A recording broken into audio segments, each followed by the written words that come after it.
فرعون کے حکم پر وہ سامنے لائی گئی۔ جو درباری لوگ تھے وہ عزت کی وجہ سے اس کی چہرے کو دیکھتے نہیں تھے۔ آج یہ سب کے سب ملزمہ بن کر کھڑی ہے۔ فرعون نے کہا، آسیہ تم میری بیوی ہو، میں تم سے محبت کرتا ہوں، اس محبت کی راج لگ لو، تم مجھ پہ ایمان لے آؤ۔ وہ کہنے لگی، ہرگز نہیں۔ فرعون کو اور غصہ آیا، کہنے لگا، میں تمہیں سب کے سامنے رسوا کر دوں گا۔ کہنے لگی، جو تو چاہتا ہے کرے، میں بھی پیچھے نہیں ہٹوں گی۔ فرعون کو اتنا غصہ آیا، کہنے لگا، اس کی جسم سے یہ پوشاک اتار دو، اس کو سب کے سامنے ننگا کر دو۔ اب سوچیے، کسی مرد کو کہہ دیا جائے کہ تجھے سب کے سامنے ننگا کر دیں گے، اس کا جی چاہے گا زمین پھٹ جائے، میں اس کے اندر اتر جاؤں۔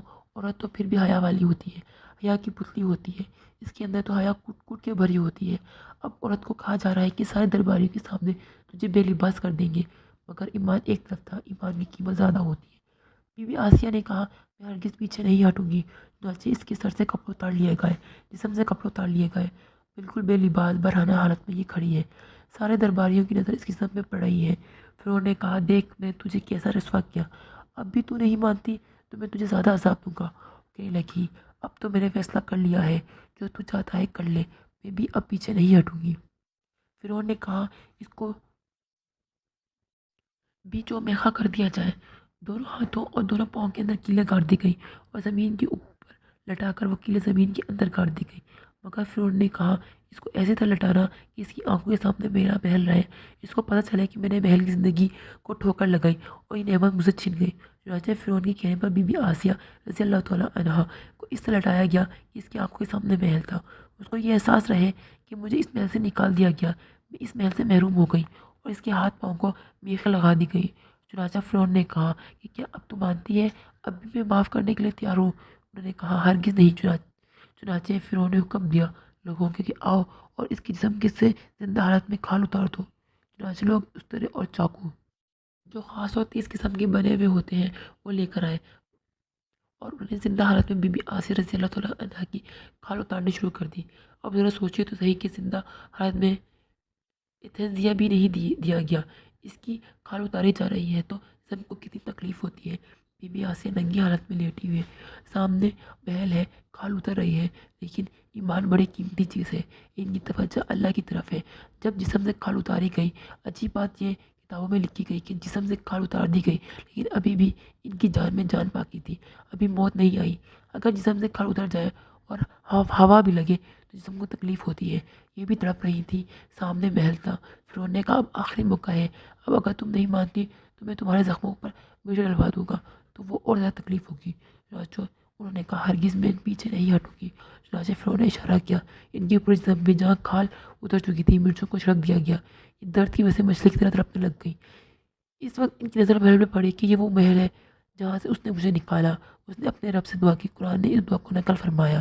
اللہ تعالیٰ فرماتے ہیں، اے اللہ، یہ فرعون کمینہ مجھے اس محل سے نکال چکا اور کہتا ہے کہ تم محروم ہو گئی۔ اللہ، مجھے محل نہیں چاہیے، اللہ مجھے اپنے پاس جنت میں گھر عطا کر دیجیے۔ سوچیے، عورت جب گھر اللہ سے مانگتی ہے، سب سے پہلے چیز اس کو گھر چاہیے، وہ گھر مانگتی ہے، سر چھپانے کے لیے جگہ مل جائے۔ چنانچہ بی بی آسیہ نے بھی وہ دعا مانگی، اے اللہ، جنت میں اپنے پڑوس میں گھر عطا کر دیجیے۔ چنانچہ اللہ نے ان کی دعا کو قبول کر لیا اور بالآخر انہیں طرف طرف کر جان دے دی۔ اب ذرا اگلی بات سن لیجیے، ان دونوں عورتوں نے ایمان کی خاطر قربانی دی اور اللہ سے جو مانگا نہیں ملا، لیکن اللہ نے ان کی امیدوں سے بڑھ کر دیا۔